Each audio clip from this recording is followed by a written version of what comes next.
You don't necessarily need perfect grammar to talk to native English speakers and be understood, but you're at least expected to master the basics. And one of the basics of grammar is the subject-verb agreement. If you're a call center newbie who's a non-native English speaker serving North American customers, this video is for you.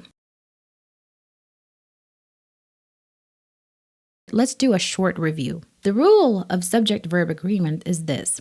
Singular subjects need singular verbs. Plural subjects need plural verbs. Now, what is a singular noun? Singular nouns just means one person, place, thing, idea, or concept. Whatever it is, the quantity is one. Plural, on the other hand, means more than one. If you want to transform a singular noun into a plural noun, all you have to do is to add s or es. But that is, of course, not the case all the time. There are nouns which are considered irregular. Chances are you already know this. But what about singular and plural verbs? How do they look? Singular verbs in their present form end with s or es, while plural verbs in their present form do not have s at the end. I know it's quite confusing because plural nouns generally end with s or es, but when it comes to verbs, the opposite is true. The agent answer or answers the phone. The subject here is agent. Is agent singular or plural? If you answered singular, you're correct. Because agent is a singular subject, we're going to use the singular verb. Which one is the singular form? Answer or answers? The answer is answers. The agent answers the phone. Now, if the subject is the agents with an S, which means plural, we're going to choose the plural form of the verb, which is answer. Answer without an S at the end. Remember that. Number one is the customer are irate. So the answer here, of course, because the customer is singular, the answer is. The customer is irate. Next, the signs points west. The subject here is the signs, so the verb would need to be plural, which is point. The signs point west. This is a little bit different. Everybody are ready. So the subject here is everybody. And do you happen to know whether everybody is singular or plural? If you answered is, you're absolutely correct. Everybody is ready. Everybody, by the way, is an indefinite pronoun and it's always singular. Typically means more than one person, but you're always going to be using singular verbs with everybody. That is just the rule. There's no logic behind it. Let me just give you the common lists of indefinite pronouns and their corresponding singular or plural associations. Another question. Few believes they could pass the test. Based on the list I gave you just now, which would be the answer? If you answered few believe they could pass the test, you're absolutely correct. The agent and the customer are both irate. The subject here are the agent and the customer, which are two different people. So we would have to select the plural form of the verb, and that is are. The agent and the customer are both irate. Just remember that when two subjects are joined by and, use a plural verb. Next question. The team lead and the trainer are attending the conference. The correct answer is are attending the conference because the team lead and the trainer are two different people. An exception to this rule is if you're referring to only one person, if the team lead and trainer is one and the same. In this case, you would have to use is. Neither the agents nor the supervisor wants extra shifts, which would be the correct answer here. Should we follow the agents or the supervisor, or should we add all of them and just consider them plural? What do you think?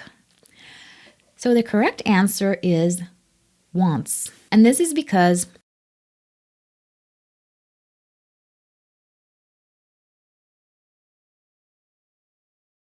we have two subjects, agents and supervisor, but the supervisor happens to be closer to the verb want. The verb has to follow the form of supervisor, which is singular. Previously, we were talking about two subjects, but those were joined by and. But this is a different story with neither nor and either or.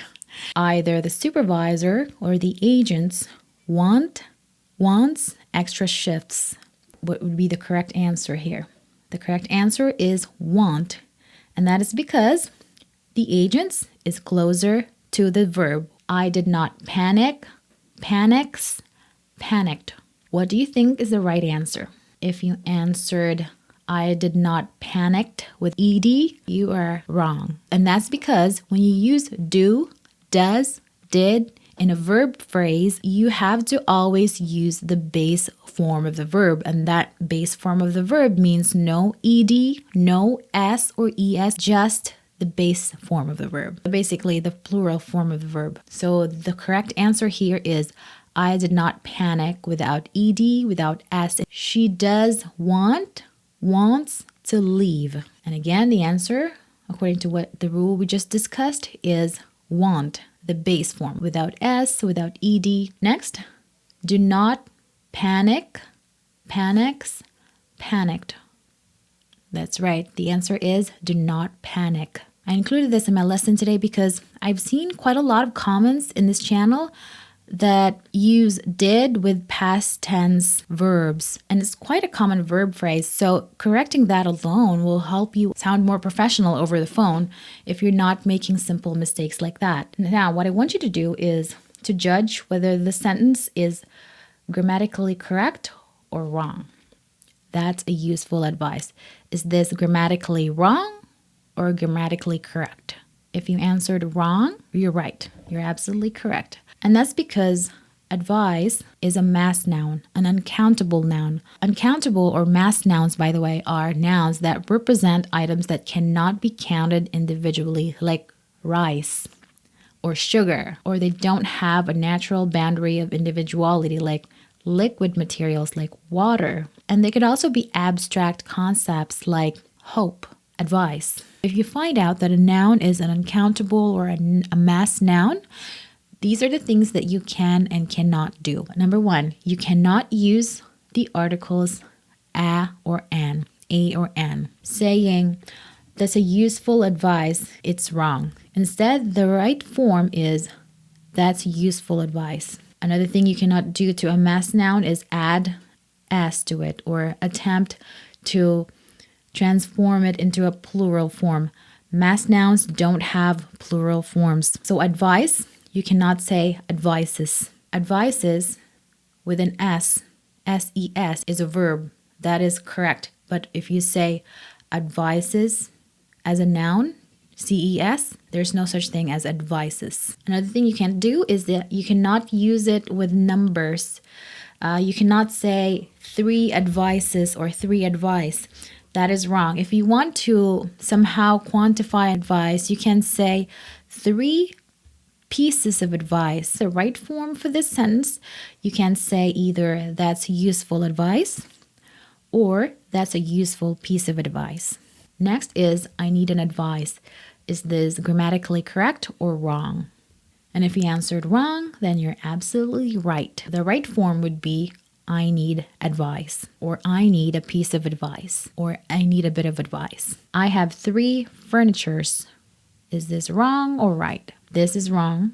And the right form is I have 3 pieces of furniture. These information are important. Is this right or wrong?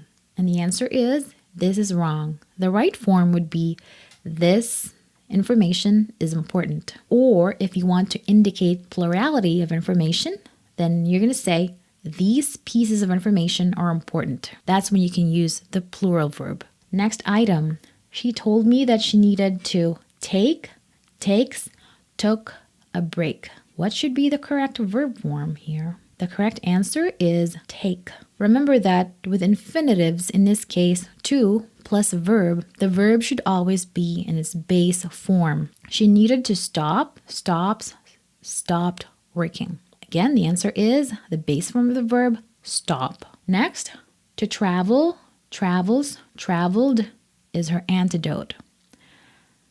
The answer is, that's right, travel, without S, without D, ED, just the base form. All right, that's about it for this video. If you want more grammar reviews, basic grammar reviews, let me know in the comments below and tell me what you want to know. There's so much to learn about grammar, and in my case specifically, I could never have perfect grammar. For some reason, I sometimes end up not following the subject-verb agreement. I still catch myself making mistakes, especially with the verbs. Sometimes I use singular verb forms with plural subjects and vice versa. It's always my weakness. I always find myself doing that, especially when I edit my videos.